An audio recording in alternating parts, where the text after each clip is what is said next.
Silicon ಸಿಟಿಯಲ್ಲಿ ಅಮಿತ್ ಶಾ ಮತ ಶಿಕಾರಿಯನ್ನ ನಡೆಸಿದ್ರು. ತೇಜಸ್ವಿ ಸೂರ್ಯ ಪರ ಬಿಜೆಪಿ ಚಾಣಕ್ಯ ಮತ ಭೇಟಿಯನ್ನ ಮಾಡಿದ್ರು. ಇನ್ನು ಬೊಮ್ಮನಹಳ್ಳಿ ವಿವೇಕಾನಂದ ವೃತ್ತದಿಂದ ಸುಮಾರು 2.5 ಕಿಲೋಮೀಟರ್ ವರೆಗೆ ರ್ಯಾಲಿಯನ್ನ ನಡೆಸಿದ್ರು. ಬೆಂಗಳೂರು ದಕ್ಷಿಣ ವ್ಯಾಪ್ತಿಯಲ್ಲಿ 1 ಗಂಟೆ ರೋಡ್ ಶೋ ಅನ್ನ ನಡೆಸಿ ಮತ ಪ್ರಚಾರವನ್ನ ಮಾಡಿದ್ರು.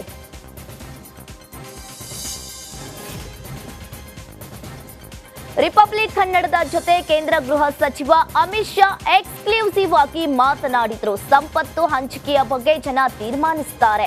ದೇಶದ ಸಂಪತ್ತಿನ ಮೇಲೆ ಬಡವರಿಗೆ ಅಧಿಕಾರ ಇದೆ ಅಂತ ಅಮಿತ್ ಶಾ ಹೇಳಿದ್ರು. ನೇಹಾ ಹತ್ಯೆ ಆದರೂ ಎಸ್ಡಿಪಿಐ ಬೆಂಬಲಕ್ಕೆ ಕಾಂಗ್ರೆಸ್ ನಿಂತಿದೆ. ಕಾಂಗ್ರೆಸ್ ತುಷ್ಟೀಕರಣ ನೀತಿಯಿಂದ ರಾಜ್ಯಕ್ಕೆ ಈ ಸ್ಥಿತಿ ಬಂದಿದೆ ಅಂತ ರಿಪಬ್ಲಿಕ್ ಕನ್ನಡಕ್ಕೆ ಬಿಜೆಪಿ ಚಾಣಕ್ಯ ಅಮಿತ್ ಶಾ ಎಕ್ಸ್ಕ್ಲೂಸಿವ್ ಆಗಿ ಸಂದರ್ಶನವನ್ನ ನೀಡಿದ್ದಾರೆ. ने और भारतीय जनता पार्टी ने स्पष्ट कर दिया है कि भारत के संसाधनों पर सबसे पहला अधिकार गरीबों का, दलितों का, आदिवासियों का और पिछड़ों का है. सिर्फ मर्डर नहीं, 10 साल के बाद बम ब्लास्ट हुआ है. एसडीपीआई का समर्थन लेकर चुनकर आए हैं. इसलिए लिबरल अप्रोच के कारण कर्नाटक की सुरक्षा आज सत्ते में.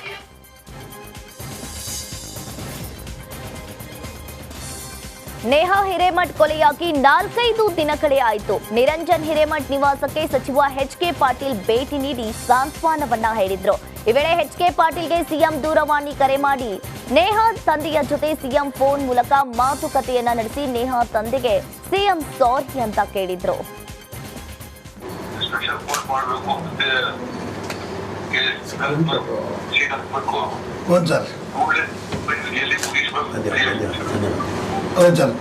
ಅದೇ ತಾವು ಏನ್ ಮಾಡಿದ್ರಿ ಸರ್, ನಾನು ಎಷ್ಟು ಇದಕ್ಕೆ ಧನ್ಯವಾದ ಹೇಳಿದ್ರು ಕಡಿಮೆ ಸರ್. ಹೌದು ಸರ್.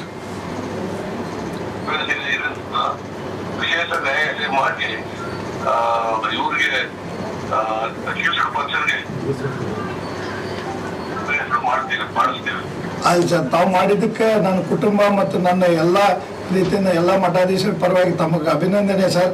ನಮ್ಮ ಸಮಾಜ ಯಾವಾಗಲೂ ಕೂಡ ಈ ಒಂದು ನಿರ್ಧಾರಕ್ಕೆ ಕಾನೂನು ಸಚಿವರಿಗೆ, ಮುಖ್ಯಮಂತ್ರಿಗಳಿಗೆ, ಗೃಹ ಸಚಿವರಿಗೆ ಮತ್ತೆಲ್ಲರೂ ಕೂಡ ಏನು ಇದಕ್ಕೆ ಕಾಯ್ದೆಗೆ ತಂದಿರಿ, MLA ಪ್ರಪ್ರಥಮವಾಗಿ MLA ಪ್ರಸಾದ್ ಅಬ್ಬಾರಿಗೆ, ಈ ಮಿಂಡೇಶ್ವರಿ ಅವರು ಎಲ್ಲರೂ ಏನು ವಿಶ್ವ ಪ್ರಯತ್ನ ಮಾಡಿ ಹಿಂದಿಂದ ಕೆಲಸ ಮಾಡಿ ನಮಗೆಲ್ಲ ರೀತಿಯಿಂದ ಆದೇಶ ಬೇಗನೆ ಮಾಡಿಸಿರಿ ಸರ್. ನೇಹಾ ಹತ್ಯೆ ಆಕಸ್ಮಿಕ ಅಂತ ಸಕ್ಕರೆ ಸಚಿವ ಶಿವಾನಂದ ಪಾಟೀಲ್ ವಿವಾದಾತ್ಮಕ ಹೇಳಿಕೆಯನ್ನ ನೀಡಿದ್ದಾರೆ. ಕರ್ನಾಟಕದಲ್ಲಿ ಬಹಳಷ್ಟು ಘಟನೆಗಳು ನಡೆದಿವೆ. ನೇಹಾ ಹತ್ಯೆ ಕೂಡ ಆಕಸ್ಮಿಕ ಘಟನೆ ಅನ್ನೋ ಮೂಲಕ ವಿವಾದವನ್ನ ಮೈ ಮೇಲೆ ಎಳೆದುಕೊಂಡಿದ್ದಾರೆ.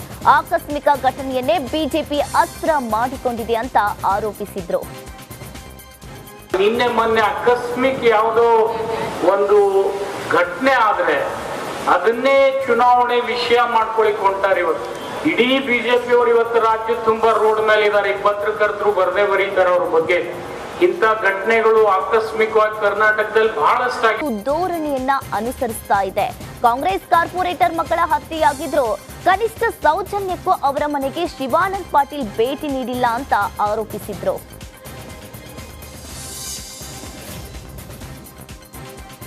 ಮಂಡ್ಯ ಲೋಕಸಭೆ ಅಭ್ಯರ್ಥಿ ಮಾಜಿ ಸಿಎಂ ಕುಮಾರಸ್ವಾಮಿ ಭರ್ಜರಿಯಾಗಿ ಮತ ಶಿಕಾರಿಯನ್ನ ನಡೆಸಿದ್ರು. ಸಿಎಂ ಡಿಸಿಎಂ ಕುಮಾರಸ್ವಾಮಿ ಗೆಲ್ಲಲ್ಲ ಅಂತ ಹೇಳಿದ್ದಾರೆ.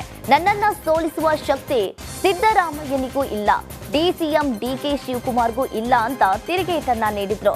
ನೀವು ದುಡ್ಡು ಇಟ್ಕೊಂಡು ಬರ್ಬೋದು, ಆದ್ರೆ ಮಂಡ್ಯ ಕ್ಷೇತ್ರದ ಜನರಲ್ಲಿ ಮಾತ್ರ ಗೆಲ್ಲಿಸುವ ಸೋಲಿಸುವ ಶಕ್ತಿ ಇರೋದು ಅಂತ ಟಾಂಗ್ ಕೊಟ್ರು.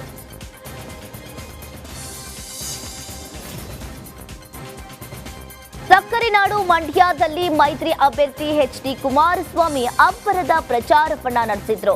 ಈ ವೇಳೆ ಮಾತನಾಡಿದ ಎಚ್.ಡಿಕೆ, ಈ ಸರ್ಕಾರ ಅಧಿಕಾರಕ್ಕೆ ಬಂದ ಮೇಲೆ ಜಿಲ್ಲೆಗೆ ಬರ ಬಂದಿದೆ ಅಂತ ವ್ಯಂಗ್ಯವಾಡಿದ್ರು. ಕಾವೇರಿ ವಿಚಾರದಲ್ಲಿ ದೇವೇಗೌಡರು ಏನು ಕೊಡುಗೆ ಕೊಟ್ರಿ ಅಂತ ಕೇಳ್ತಾರೆ. ಆದ್ರೆ ದೇವೇಗೌಡರು ರಾಜಕೀಯಕ್ಕೆ ಬಂದಾಗ ಸಿಎಂ ಡಿಸಿಎಂ ಎಲ್ಲಿದ್ರು? ದೇವೇಗೌಡರ ಬಗ್ಗೆ ಯಾವ ನೈತಿಕತೆ ಇಟ್ಕೊಂಡು ಮಾತಾಡ್ತೀರಿ ಅಂತ ಪ್ರಶ್ನಿಸಿದ್ರು.